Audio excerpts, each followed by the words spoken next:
Chapter 2. Why depression? That is the million-dollar question. You may say, why should I feel like this when I have a good job, a nice family, kind friends, etc.? The inference is that if you have these factors in your life, then you should somehow be immunized against ever feeling depressed. Now, I'm not saying that you shouldn't be thankful for these people or for the benefits in having a good job. The Bible talks in many places about being thankful for all that God has given us, including homes, food, and relationships. Maybe you should take time this week to tell your friends or family how much you appreciate them. You could even tell your boss how much you enjoy working for him. You could spend the next few moments writing down anything or anyone in your life for which you are faithful. But even with all of these things in place, it's still possible to face depression. The truth is that people go through depression for many different reasons. There is never one single event which has caused every kind of depression for every single person, though there may be similar feelings common to most of us. You may have the kind of depression which occurs as a reaction to stressful life events such as divorce or relationship breakdown, illness, moving house, redundancy, or bereavement. One person's depression may be triggered by the fact that he now has no work and he had no choice in that decision. For another person, life was going along smoothly until he was promoted at work. Soon after the family celebrations and congratulations from colleagues were over, the awful reality set in. The new job meant 3 times as much work, 80 emails a day, from people who chasing up reports and with no extra help to achieve the expected results. Equally, you could have had the kind of upbringing where you were made to feel that you never achieved anything, or that you were not as successful as your older, wiser, better-looking sibling. This may not have seemed to cause you too much of a problem as you were growing up. In other words, you kept your feelings well hidden, as you were expected to do. But as time has passed, and other life events have conspired to make you feel unworthy, all these earlier feelings may have bubbled up to the surface and caused you to become depressed. Or you may have had the kind of family which failed to protect you as a child, and an older relative or family friend may have got away with abusing you, telling you that it was all your fault, which it never is, or that bad things will happen if you ever tell anyone. So you either keep their secret with the resultant bad feelings hidden deep inside you for as long as you can, or you pluck up the courage to tell someone sometime and risk that the threat of bad things happening will come true. If you've had to carry this heavy burden with you throughout your childhood, and if now as an adult you still feel vulnerable, it is not too late to tell someone about it. Start by telling someone you trust, a family member who wasn't involved, your church minister or a caring friend, and enlisting their support. It might surprise you to know that there have been people prosecuted in 2006 who were involved in the sexual abuse of children 20 years ago. They thought they got away with it, but now they've received a long prison sentence, and the victims have finally been able to move on and build a more positive future.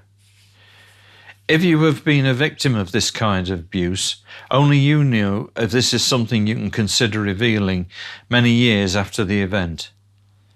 If you decide to go ahead and tell someone, then you should know that there are many helpful organisations available to you now than would have been the case some years ago. It is almost certain that your story will be believed and that you will not be blamed for whatever took place, even if your abuser was a well-respected member of the community. If you have no one to confide in, you might want to phone the Samaritans. Even talking to someone who is non-judgmental and confidential might be a valuable experience for you. There is another group of people who struggle with depression on a regular basis caused by seasonal affective disorder, or SAD for short.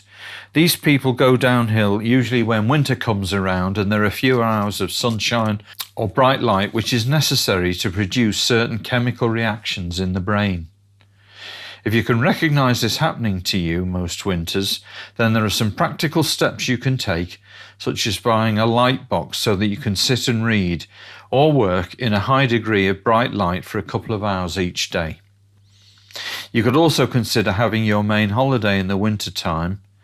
Whilst things are gloomy in February in England, you will discover a whole world of sunshine waiting for you in places such as the Canaries or the Caribbean.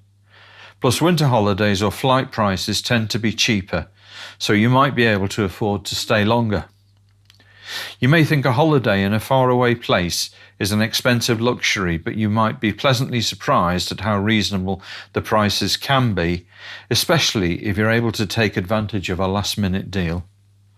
Also, if every winter the quality of your life is so poor that you can barely function, or you're unable to do paid work, a holiday break may seem less of a financial liability if it then allows you to carry on with your life for the rest of the year. Viewed even from a feel-good factor alone, a break in the sun may be just what the doctor ordered if you are one of this group of people. There are other depressed people who may have been raised by the kind of parents who always had a very negative view of life.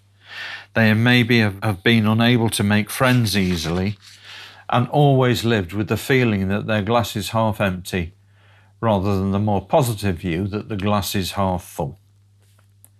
If you've lived through this kind of upbringing, much of this negative thinking will have become embedded in your thought patterns and your approach to life. But you can unlearn these things, given the right kind of help. The Bible talks in Romans chapter 12, verse 2 about the possibility of being transformed by the renewing of your mind, rather than continuing to live according to the patterns laid down by this world, or even the patterns laid down by your parents. If you are a Christian, you live by different standards, you have different expectations and a different spirit, and above all, you are in a relationship with the Creator God who is for you. He's working things out for you in spite of how you are feeling right now. For the scripture says we know that in all things God works for the good of those who love him. Be careful about the words you use each day, not only about other people, but also about yourself. In Proverbs chapter 18, verse 21, we read that the tongue has the power of life and death. The negative words you use about your situation can cause your feelings to become even blacker as you speak. For instance, if you are approaching enforced and unwelcome retirement from work, and you speak to your friends and neighbours on a daily basis of being thrown on the scrap heap, don't be surprised if every day it becomes harder to get out of bed.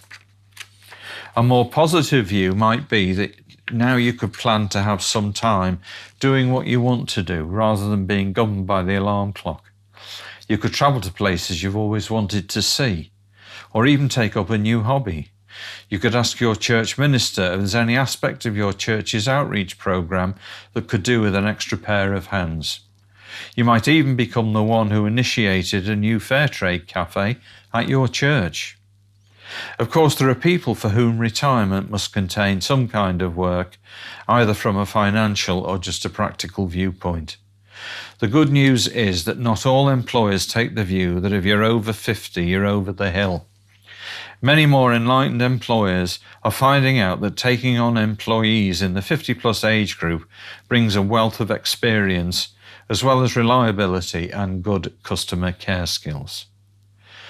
Current anti-ageism policies presently being implemented make it illegal for employers to reject older people from employment purely on age grounds.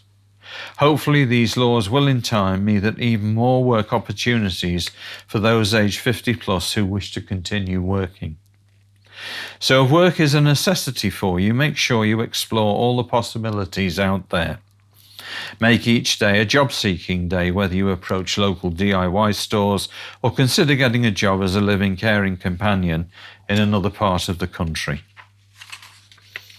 Before accepting a long-term assignment, however, you should check out whether there is a good church nearby and whether you'll be able to take time off on Sunday to attend. Some non-Christian organisations have the idea that Sunday is just another work day, And since church attendance isn't important to them, it should not be an option for you. If you have a tendency towards depression on a regular basis, it will not help you to be out of your usual church family with no other means of support nearby. You could also consider approaching a recruitment agency and applying for temp work.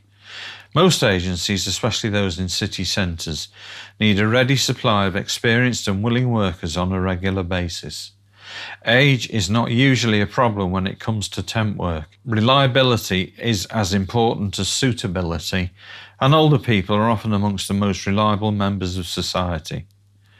Whether you are a legal secretary, a forklift truck driver, or just willing to be a warehouse packer, there is sure to be someone who would welcome your skills. You could register with several agencies and eventually choose to work with the one that is able to offer the regular assignments you enjoy most. If you're unskilled, you could offer to do voluntary work, whether helping in a charity shop, hospice, hospital, or outdoor conservation program. If working on a paid or voluntary basis doesn't appeal to you, there is sure to be some kind of group meeting on a regular basis for those over 50 or for those who are interested in the environment or dancing or whatever appeals to you. A visit to your local library might be a good source of information to discover what is happening in your area.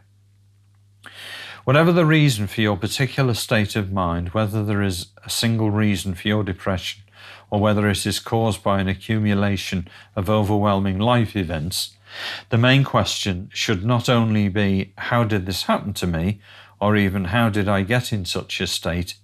The most important thing is that you allow yourself the opportunity to ask, how can I get better? As we discovered in Chapter 1, the most important thing is that you get the professional help you need to discover why you are feeling depressed, how you can get better, and how you can help prevent it happening again. It might help if you keep a diary, writing down your thoughts and feelings about your past, childhood experiences you remember, and how you dealt with the different events that happened. When you do eventually get to see a counsellor, you might then have some ideas of the things in your past which caused you distress and how you might best be helped to move on from that in the future. Now, some more goals for you. Keep a daily diary and write down how you feel each day. Describe any life events and how you feel about them. Keep any counselling appointments, no matter how long you've been on the waiting list, and remind yourself daily of the truth of Romans chapter 8, verse 28.